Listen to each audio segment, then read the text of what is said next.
and he never repaid a wrong with another wrong, but his character was to forgive and overlook. And finally, this is from a great Victorian poet, Edwin Arnold, who wrote a beautiful poem about Islam to teach British people about Islam. In 1882 it was published. He said in the introduction, "That marvelous and gifted teacher created a vast empire of new belief and new civilization and prepared a sixth part of humanity for the developments and reconciliations which later times will bring. For Islam must be conciliated. It cannot be thrust scornfully aside or rooted out. It shares the task of the education of the world with its sister religions, and it will contribute its eventual portion to that far-off divine event toward which the whole creation moves."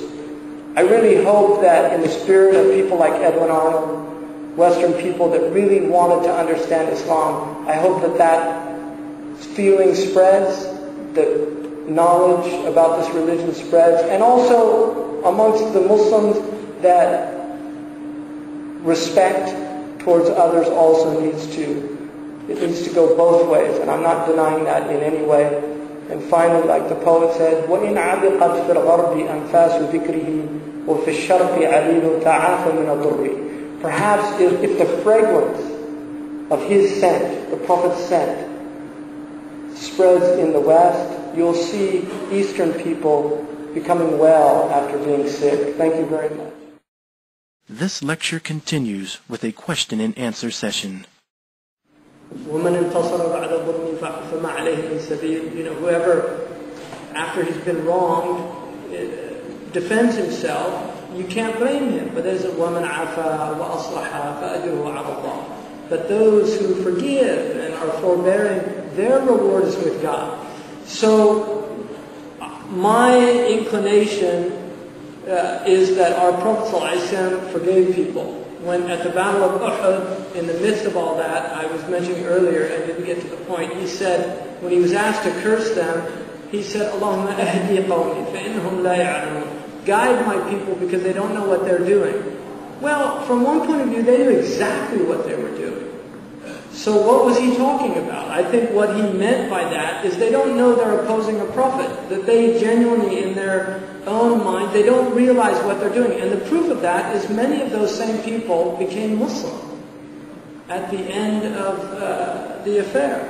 So I'm opposed to collective guilt. One question said that the majority of Jains agreed with the cartoonists.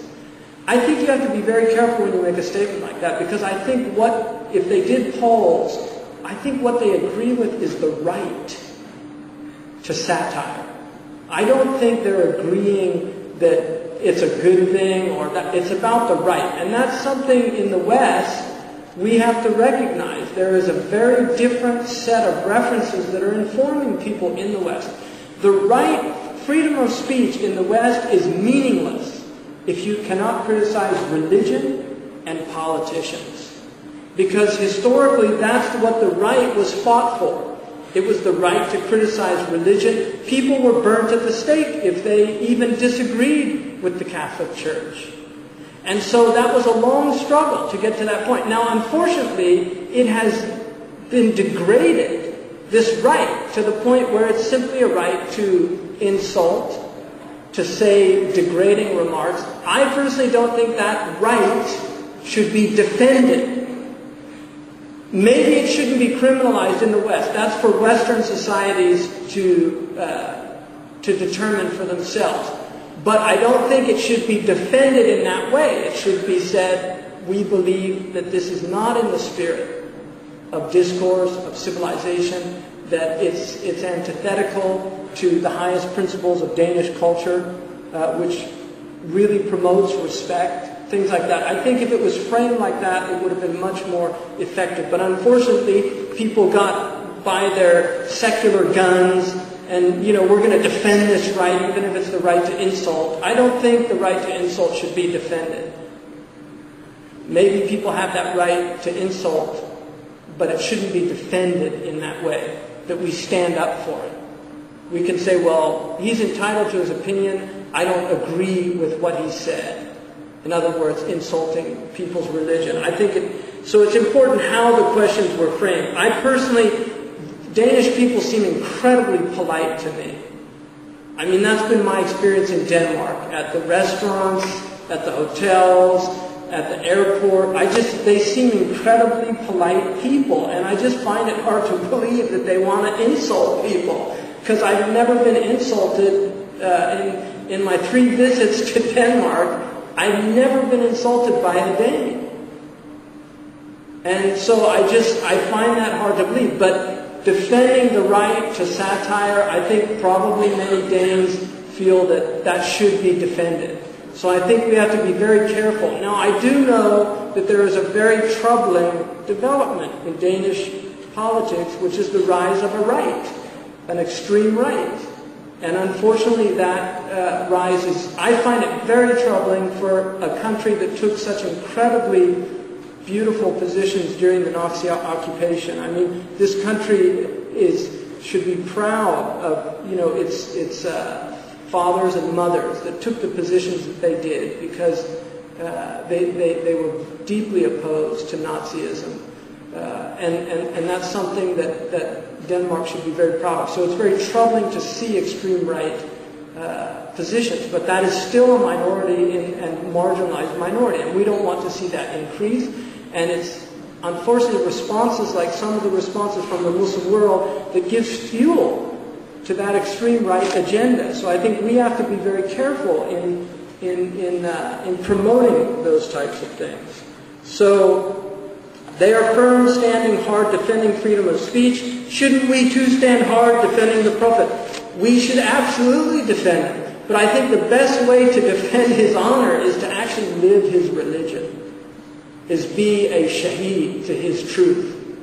But if you think that defending his religion is tearing down embassies or calling people to wanton violence, I don't see that. I don't understand that. And the Quran recited a beautiful recitation when this began, and he said, "Inna shani'aka huwa al-abtar." The one who hates you is cut off from divine sustenance. And that's, the Muslims believe that. That's a Quranic belief. We believe that. But shani, the root word of shani, is to hate. And there's another verse in the Quran that uses that same word. لا يجرمنكم شنآن قوم على ألا تعدلوا اعدلوا هو أقرب للتقوى. Do not allow the loathing of a people. Shana'an, it's the same as inna shani'aka. It's the same root. Do not allow the loathing of a people for you to prevent you from being just. Be just. Adhere to justice. So it's very important. And la yajrimannakum, don't let them take you into doing things that are criminal or beyond the law. So I think that's really important for people to do that. Don't you think that it's important for the scholar to or the world to understand the difference between real Islam and this pseudo-Islam,